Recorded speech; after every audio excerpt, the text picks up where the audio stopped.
നമസ്കാരം. ഞാൻ അഡ്വക്കേറ്റ് പോളച്ചൻ പുതുപ്പാറ. എനിക്ക് ഇന്നലെ 72 വയസ്സായി. ഞാൻ നിങ്ങളോട് ചില പ്രമേഹ രോഗ രഹസ്യങ്ങൾ പറയുകയാണ്. എനിക്ക് ഡയബറ്റീസ് വന്നിട്ട് ഇപ്പോൾ 40 വർഷം കഴിഞ്ഞു. 33 വയസ്സിൽ ഡയബറ്റീസ് വന്നതാണ്. എങ്ങനെയാണ് ഡയബറ്റീസ് വന്നത് എനിക്കറിയില്ല. ഞാൻ ഡിവൈൻ ധ്യാന കേന്ദ്രത്തിലും പോട്ട ധ്യാന കേന്ദ്രത്തിലുമൊക്കെ പോയി പ്രാർത്ഥിക്കുകയും ധ്യാനം കൂടുകയും ഡിവൈൻ ധ്യാന കേന്ദ്രത്തിൽ ഒരു കൗൺസിലറായി സേവനം ചെയ്യുന്ന കാലത്താണ് എനിക്ക് ഡയബറ്റീസ് കണ്ടുപിടിച്ചത്. പോട്ടയിൽ പോയി ധ്യാനം കൂടിയാൽ പ്രാർത്ഥിച്ചാൽ ഡയബറ്റീസ് വരുമോ? വരാം എന്നാണ് എനിക്ക് തോന്നുന്നത്. എനിക്ക് 33 വയസ്സിൽ ഒരു പാരമ്പര്യവുമില്ലാതെ ഡയബറ്റീസ് വന്നു. അതിനുശേഷം കുറെ കഴിഞ്ഞ് ഞാൻ എൻ്റെ പിതാവിനെ ഡിവൈനിലെ ധ്യാനത്തിന് കൊണ്ടുപോയി. അദ്ദേഹത്തിന് അന്ന് 75 വയസ്സുണ്ടായിരുന്നു. ധ്യാനം കൂടി വന്നപ്പോൾ അന്ന് വരെ പ്രമേഹമില്ലാതിരുന്ന അദ്ദേഹം പ്രമേഹ രോഗം ആരംഭിച്ചു. ഞാൻ ഈ ഡിവൈൻ ധ്യാന കേന്ദ്രത്തിലെ കൗൺസിലർമാരായിട്ടൊക്കെ ചർച്ച ചെയ്യുമ്പോൾ അവരിൽ മിക്കവാറും ആളുകൾക്ക് ഡയബറ്റീസ് ഉണ്ട്. അപ്പൊ എന്തായിരിക്കും ഈ ഡയബറ്റീസും പ്രമേഹവും പോട്ടയും ഡിവൈനും ഒക്കെ തമ്മിലുള്ള രഹസ്യം? വികാരഭരിതമായ പ്രാർത്ഥനകൾ. അതൊരു പക്ഷേ നമ്മുടെ പാൻക്രിയാസ് എന്ന ഈ ഡയബറ്റീസ് രോഗത്തിന് കാരണമായ പ്രമേഹ രോഗത്തിന് കാരണമായ അവയവത്തെ ബാധിക്കുന്നതാകാൻ കാരണം. ഞാൻ ഗവേഷണമൊന്നും നടത്തിയിട്ടില്ല. ഇനി ഈ ഡയബറ്റീസ് വന്നപ്പോഴും ഞാൻ ആകെ ഷോക്കായി. അയ്യോ, ഷുഗർ വന്നാൽ ഇനി അലോപ്പതി മരുന്ന് കഴിക്കുന്ന അപകടമാണല്ലോ, ഇൻസുലിൻ എടുക്കുന്ന അപകടമാണല്ലോ. എന്നാൽ പ്രകൃതി ചികിത്സ ചെയ്യാം.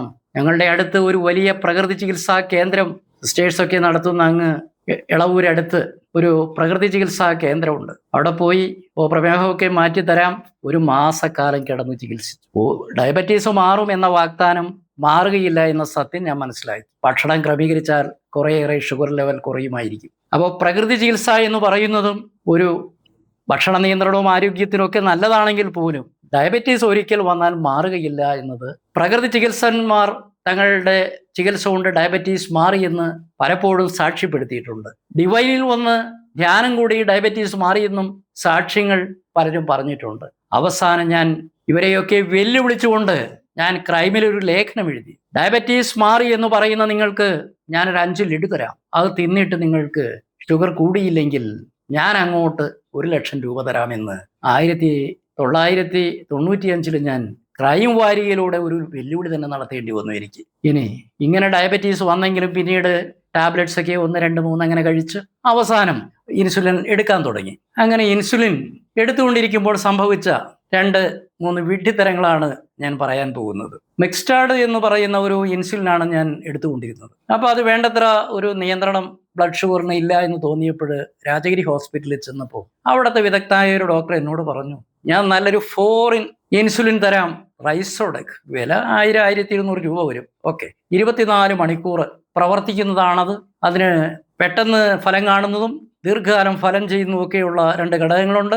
അപ്പം ഞാൻ പറഞ്ഞു 3 പ്രാവശ്യം എടുക്കണമെന്നാണ് പറഞ്ഞത്. ഞാൻ വക്കീലായതുകൊണ്ട് ഈ കോടതിയിലൊക്കെ പോകുമ്പോൾ ഉച്ചയ്ക്ക് ഇൻസുലിൻ എടുക്കാൻ ബുദ്ധിമുട്ടുണ്ട്.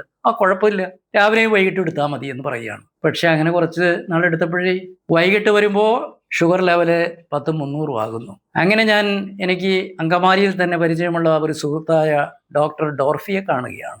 അദ്ദേഹം പറഞ്ഞു, എന്തിനാണ് ഈ 10,200 രൂപ വിലയുള്ള മൾട്ടിനാഷണൽ കമ്പനിയുടെ ഈ റൈസോഡക് കഴിക്കുന്നത്? വെറുതെ ഞാൻ നിങ്ങൾക്ക് 10-250 രൂപ വിലയുള്ള ഓസുലിൻ ഇന്ത്യൻ മെയ്ഡ് തരാം. ഇന്ത്യൻ മെയ്ഡ് ഇൻസുലിൻ 250 രൂപയോ മറ്റോ വിലയുള്ളത് തന്നു. ഞാനിങ്ങനെ ഉപയോഗിക്കാൻ തുടങ്ങി. ഇത് ഉപയോഗിക്കുമ്പോഴും എൻ്റെ ഷുഗർ ലെവലിൽ വലിയ വേരിയേഷൻ കാണുന്നു. ചിലപ്പോൾ കുറയുന്നു, കൂടുന്നു. അപ്പോഴാണ് ചാറ്റ് GPT-യിൽ ഞാൻ ഈ പറയുന്ന ഓസുലിൻ എന്ന ഇൻസുലിൻ എങ്ങനെയാണ് ഉപയോഗിക്കേണ്ടത് എന്ന് സെർച്ച് ചെയ്യും. അപ്പോഴാണ് ഞാൻ കാണുന്നത് ഈ ഇൻസുലിൻ ഉപയോഗിക്കുന്നതിന് മുമ്പ് അത് നമ്മുടെ കയ്യിലേക്ക് ഇൻസുലിൻ എടുത്തിട്ട് എന്ത് ചെയ്യണമെന്നോ, അത് ക്ലൗഡഡ് ആണ്.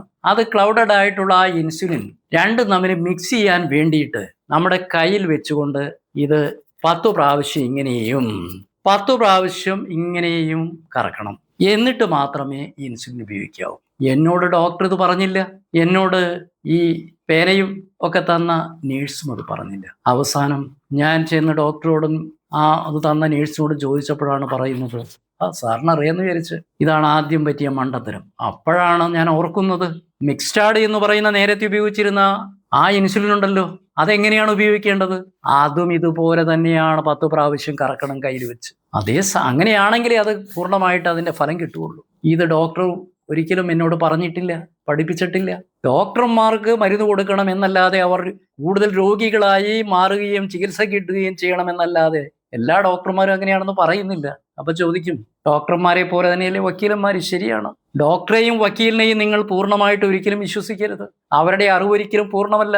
അവര് കേസുകൾ ധാരാളം ഉണ്ടാക്കാൻ വേണ്ടി കക്ഷികളെ കേസുകളിൽ നിന്ന് കേസുകളിലേക്ക് നയിക്കുന്ന വക്കീലന്മാരുണ്ടാകാം. രോഗങ്ങൾ മൂർച്ഛിക്കാൻ വേണ്ടി ഉപദേശങ്ങൾ കൊടുക്കുന്ന ഡോക്ടർമാരുമുണ്ട്. അപ്പൊ ഇങ്ങനെ രണ്ട് വിഡ്ഢിത്തരങ്ങൾ പറ്റി. ഇനി മൂന്നാമതൊന്ന് പറ്റിയതോ, ഈ ഓസുലിൻ എന്ന് പറയുന്ന ഇൻസുലിൻ, അത് സാധാരണ മെഡിക്കൽ ഷോപ്പിൽ നിന്ന് വാങ്ങുമ്പോൾ അതിനേക്കാൾ കുറഞ്ഞ നിരക്കിൽ ഇത് കിട്ടുന്ന വേറൊരു സ്ഥലമുണ്ട്, ജനീറിക് മെഡിസിൻ വിൽക്കുന്ന ഷോപ്പ്. അവിടെ അതിനേക്കാൾ 10-50 രൂപ വിലക്കുറവിന് കിട്ടും. ഞാൻ അങ്ങനെ ചെന്ന് പരീക്ഷണാർത്ഥം ഒരെണ്ണം മേടിച്ചു നോക്കി. ഓക്കെ, ഇത് കഴിഞ്ഞ് 5-6 ഒരുമിച്ച് ഒരു പാക്കറ്റ് വാങ്ങി അത് ഉപയോഗിക്കാൻ തുടങ്ങി. വീണ്ടും നമ്മുടെ ഷുഗർ ലെവൽ തകരാറിലാകുന്നു. പലതും ഉപയോഗിച്ചിട്ട് അതിന് ഇഫക്റ്റ് ഇല്ല. എന്തായിരിക്കും ഈ ജനീറിക് മെഡിസിൻ? എല്ലാ ജനീറിക് മെഡിസിനും തട്ടിപ്പാണെന്നോ ഗുണമേന്മ കുറഞ്ഞതാണെന്നോ ഞാൻ വിശ്വസിക്കുന്നില്ല. പക്ഷെ ഇത് അങ്ങ് ഡൽഹിയിൽ നിന്നോ ഗുജറാത്തിൽ നിന്നോ ഒക്കെ ട്രാൻസ്പോർട്ട് ചെയ്തു വരുന്ന ഈ ജനീറിക് ആയിട്ടുള്ള ഈ ഇൻസുലിൻ, അത് വേണ്ടത്ര ഐസില് വേണ്ടത്ര തണുപ്പിലിരുന്നാലേ അതിന്റെ ഗുണം കിട്ടുള്ളൂ. അപ്പോൾ ഒന്നുകിൽ ഇത് ഐസിൽ ഇരിക്കാതെ അല്ലെങ്കിൽ ഷോപ്പിൽ വന്നിട്ട് ഫ്രിഡ്ജിൽ ഇരിക്കാതെ അത് നാശമായി പോയത് കൊണ്ടായിരിക്കും ഞാൻ പിന്നെ ആ ഷോപ്പിലേക്ക് പോയിട്ടില്ല, ജനീറിക് മെഡിസിൻ ഉപയോഗിച്ചിട്ടില്ല. അല്ലെങ്കിൽ ജനീറിക് മെഡിസിൻ വളരെ ക്വാളിറ്റി കുറഞ്ഞതായിരിക്കണം. അപ്പൊ ഈ വിലപ്പെട്ട അനുഭവങ്ങൾ ഉണ്ടായെങ്കിലും ഞാൻ അതിനെയൊക്കെ അതിജീവിച്ചുകൊണ്ട് 10-40 കൊല്ലം ഈ ഡയബറ്റീസുമായിട്ട് യാത്ര ചെയ്തു. 33 വയസ്സിലെ ഇങ്ങനെ പ്രമേഹ രോഗം വന്നപ്പോൾ ഞാൻ ഷോക്ക്ഡായെങ്കിലും ജീവിതം ഷോർട്ടാണ് എന്ന് ഒരു തോന്നൽ വന്നതുകൊണ്ടൊരു ഗുണമുണ്ടായി. ഇനിയുള്ള കാലത്തെ ഷോർട്ട് ജീവിതം നന്നായി ജീവിക്കണം എന്ന് തീരുമാനിച്ചതുകൊണ്ട് അതിനുശേഷം ഞാൻ 2 പോസ്റ്റ് ഗ്രാജുവേറ്റ് ഡിഗ്രികളും LLBയും പാസ്സായി. ഇന്നും ഒരു കർഷകന്റെ റോളും ഒരു വക്കീലിന്റെ റോളും യൂട്യൂബറുടെ റോളും ഒക്കെ നിർവഹിക്കാൻ എനിക്ക് ആരോഗ്യവും ശക്തിയും കിട്ടുന്നു. അപ്പോൾ ഡയബറ്റീസ് വന്നതുകൊണ്ട് എല്ലാം നഷ്ടപ്പെട്ടുവെന്നോ ആയുസ് പോയെന്നോ ഒന്നും ധരിക്കേണ്ടതില്ല. പക്ഷേ നമ്മൾ വളരെ സൂക്ഷ്മതയോടുകൂടി ഡോക്ടർ ഉപദേശങ്ങളും നിർദ്ദേശങ്ങളും ഒക്കെ തരുമെങ്കിലും 100% ഡോക്ടറുടെ വാക്കും വിശ്വസിക്കേണ്ട, വക്കീലിന്റെ വാക്കും വിശ്വസിക്കേണ്ട. നന്ദി, നമസ്കാരം.